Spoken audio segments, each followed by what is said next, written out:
Hello, everybody. Hello, YouTube. Hello, art history enthusiasts and visual culture aficionados. It's me again, Miss M, and I'm back with yet another video. I don't know how I'm back. I don't know why I'm back, but I'm back because let me just tell you something. Last night I tried to make a coffee talk video or a coffee break video, and it was a damn mess. It was a damn mess. Pazuzu, if you can hear me, please, please don't let it happen again. The audio was a mess, an absolute mess, and I had to actually record another video for my job, and that was a mess too. So I was just angry, very angry, but I'm back. Okay, so I'm back, and I had a lot of time to think last night while I was trying to fix whatever was wrong. I think I overloaded my computer with too many video files, and it just said no, no, you're gonna have to get rid of some of these. So that's what I did, and I started thinking, and I, on average, or my goal, and this is what I say in my about section, uploads at least twice a week. I try to do twice a week, and I would like to continue to do twice a week. But it is not easy to do the kind of videos I do, because just my talking and recording my I guess whatever it is that I happen to be doing in that video takes me at least an hour, and I have to set up. I have to prepare to be able to just talk and be able to click through or click around with my tabs, and I mean there is a little bit of organization and planning, but not a lot. Well, yeah, there is and there isn't. So I do it in a kind of a weird way. I have an idea of what I want to say, then I get set up, and then I kind of think about it in my head. I don't use notes. Everything is, straight from the dome, because I do that so I can maintain a kind of conversational style.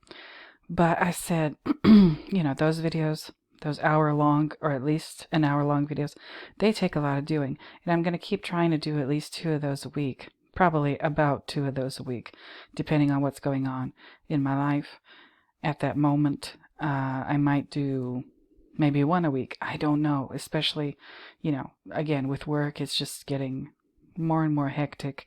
And I'm going to get more and more work, in about a month. And I've got a very long and involved to-do list, but I still try. I love doing this. I love doing this. If I could do this every day for like a couple hours, oh, that would just be heaven. But then I said, I can do videos. They don't all have to be an hour long or an hour and a half long. They could be 15 minutes long. And I don't know if you remember, if you're a returning viewer, if you're a subscriber, if you remember where is it? My art talk videos, or I named them art talk. I might have to rename them. And these are also quite long. This one's an hour. This one's not so long. It's only 21 minutes long, which is weird for me. Do I have any more art talk videos? No, which is good. There's another one. Okay, and there's another one. Okay, and there's another one. Well, look at me, lying again. So, but I want to do a sort of series of short videos, or maybe do a short, under 15-minute video every day, or frequently. Maybe not every day, but frequently, every day, every other day. That is a kind of just a reaction video or a very quick review of something video. And I think that would be fun for me. 15 minutes, give me some structure, kind of teach me how to keep stuff short and to the point. I don't know. Let me know what you think in the comments if you care to comment. But I also, so I'm announcing that in this video rather than do my coffee video again, which I'll try to do maybe in a couple days. But I'm announcing that I'll be doing shorter videos more frequently, and plus the, one or two longer videos each and every week. But while we're here, again, you're in the right place. This is the Object of Art. This is my homepage at my YouTube channel. And also, I want to remind you, I do have a blog. I have a blog and I post videos there. Yes, I do. But every now and again, I post, I've posted a couple of, I call them opinion pieces, and I get to do that because I get to do that. But where is the damn thing? I put here, yes, about Morley. And I did again, what I call an opinion piece about, was it Banksy? Yeah, Banksy.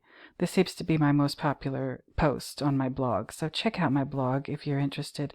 I'm still working on getting a subscription button going, or a newsletter, which I don't think I'll be sending newsletters, but just like an email sign up so people can be notified when I post something new on my blog. I'm working on that. I'm new at this. Please forgive me. My Twitter, the Object of Art Twitter, which, this one, it's fun too. I post things that I'm into. I'm into Salvador Dali. I'm into stuff like this. So, check that out. My Instagram. All right.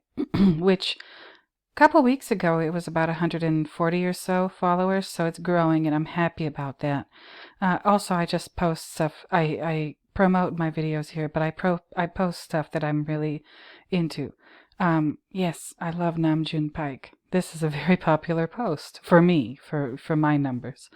But so check out my Instagram if you're so inclined. Now, as far as like what I want these videos to be, these almost daily videos that are maybe 15 minutes long, maybe 20 at the very most. I want to, take articles from places like ArtNet or the Art Newspaper or there's a bunch of art magazine websites, and I'm subscribed to, it feels like all of them. My inbox is loaded with notifications just about every day of new articles and this, that, and the other. This one's a really good one. And you know how I love keeping an eye on these auctions and these prices. So I guess my reaction video will be about this today. This and another one. So I'm not going to really go into depth on this one, but just check this out. Check this out. Philips 225 million evening sale marks its biggest ever night, led by an astounding Basquiat. Remember what I said? The Banksy's artworks seem to be, a little too frequently involved in these shady-ass art market shenanigans. All right, same thing with Basquiat. Now, Banksy is an anonymous artist.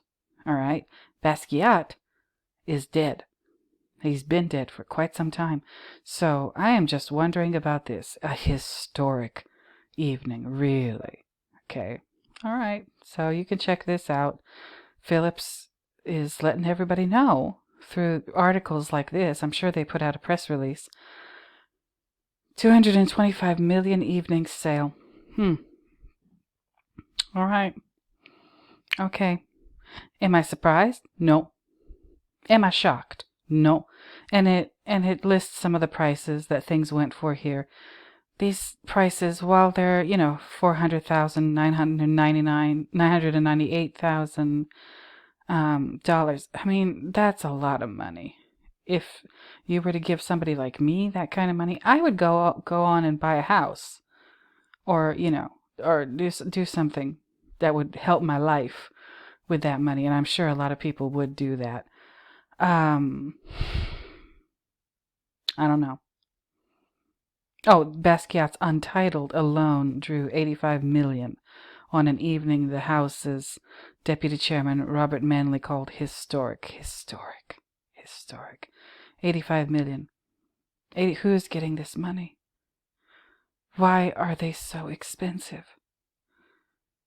I'm not totally against expensive art, but why this much money?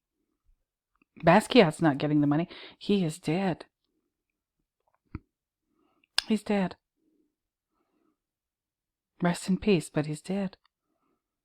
Who's getting all that fucking money?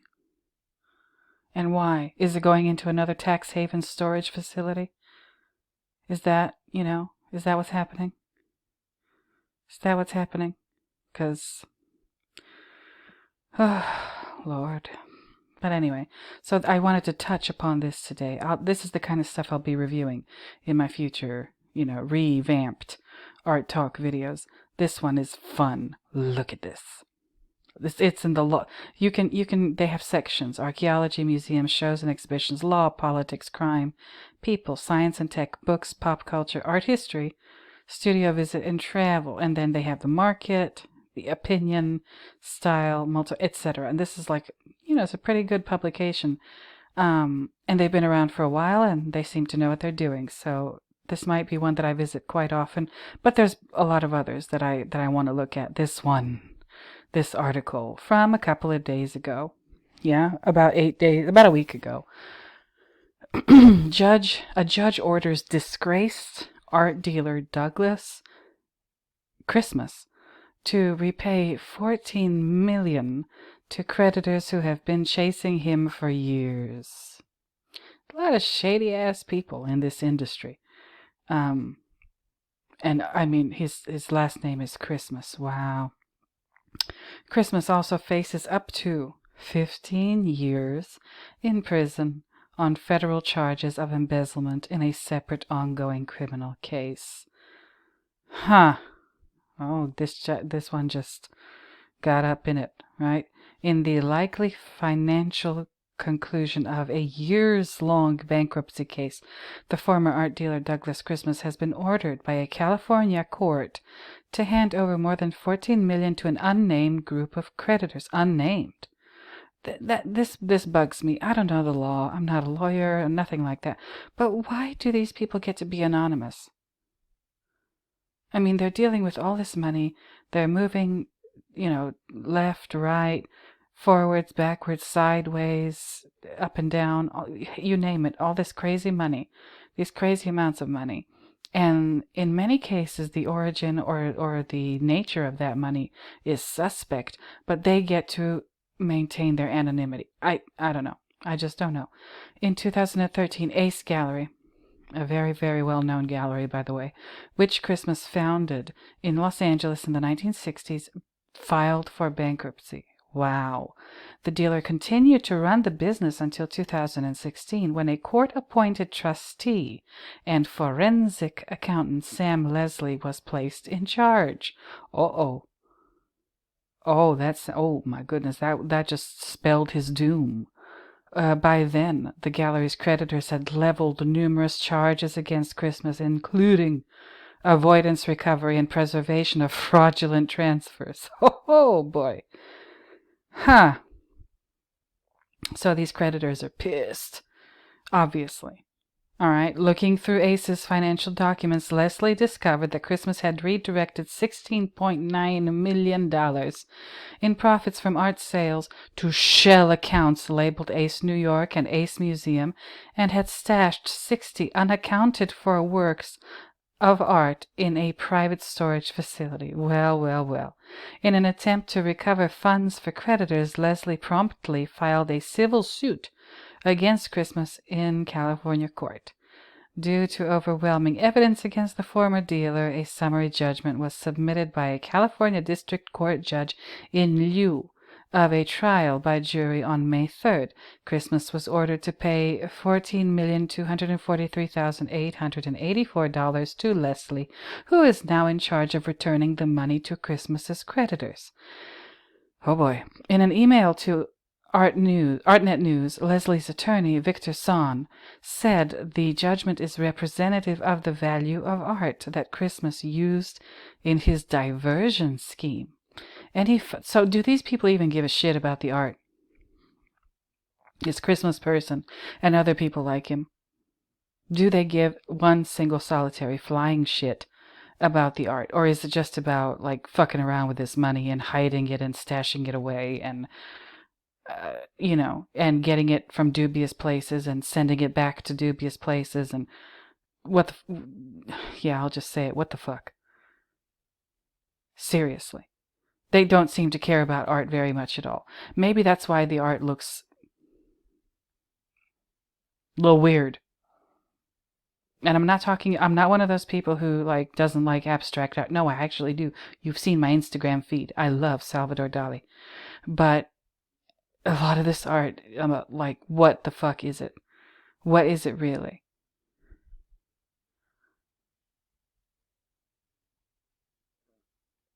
Okay. Any funds recovered from the dealer will go to the plaintiffs in the summary judgment. Christmas's bankruptcy lawyer did not respond to ArtNet's request for comment. The gallerist's legal trouble. Really? I bet they didn't. The gallerist's legal troubles are far from over, though. In March 2021, Christmas was indicted on federal charges of embezzling more than $260,000 from the Ace Gallery bankruptcy estate. The crimes allegedly took place between 2013, when Ace filed for bankruptcy, and 2016, when Leslie took over. Christmas was arrested by FBI agents in July of that year and released on $50,000 bail. I guess they didn't expect him to, leave the country or anything. If convicted, he could face up to 15 years in prison. 15 years? For embezzling more than $260,000. Wow. 15 years. So, I don't know how these sentencing things are hammered out. I don't know what the sentencing guidelines are, but 15 years is a long time. And like nobody's dead. There's no murder that's taken place or. But then again, this money, somebody has been hurt by the theft of this money somehow.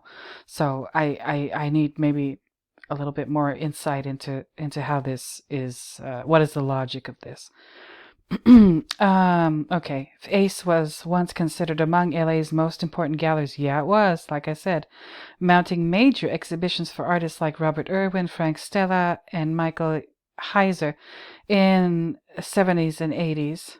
Since then, the gallery's once sterling reputation has been destroyed, with Christmas accused on many occasions of forging artworks, making illegal sales, and not paying artists. Oh my! Oh, that son of a bitch. So has he? So that was my next question. Has he always been this crooked, or is this like this recent thing from 2013 onward? Is that all he's done, or has he been a crook ever since he opened this gallery? Looks like it is. Looks like he was. A 2003 investigative report by LA Weekly found that since 1976, more than 55 lawsuits had been brought against Christmas by artists, dealers, collectors, private investors, service industries, landlords, and former friends. Wow. Okay. All right. This by Taylor Dafoe, so I'm going to give him his props. This is a pretty good article. He's done a great job. Oh, look at, and this is him. This is the person in question. This Christmas person. This is sickening. This is sickening. And I'm passionate about this because I've been around art all my life, and I've seen artists struggle. Really good artists who could have done like way better. They could have, if the game wasn't rigged, which it is. They could have done a lot better and actually made a decent life for themselves just by selling their art, if this shit wasn't the way it is. And I could go into it more and more and more, but that's it for today. This is my first, episode of my reboot of my art talk, which, like I said, is going to be short videos every day or almost every day. So you guys, if you enjoyed it, don't forget to like, comment, subscribe, share. And if you don't like it, hit the dislike button and tell me what's wrong in the comments. I thank you if you're a returning viewer for coming back, and I thank you if you're a new viewer for looking at this video for the first time ever. I've got plenty more. So, until the next time I find a reason to talk at you, which I will, I'm going to go ahead and bid you bye-bye. So, bye-bye, everybody.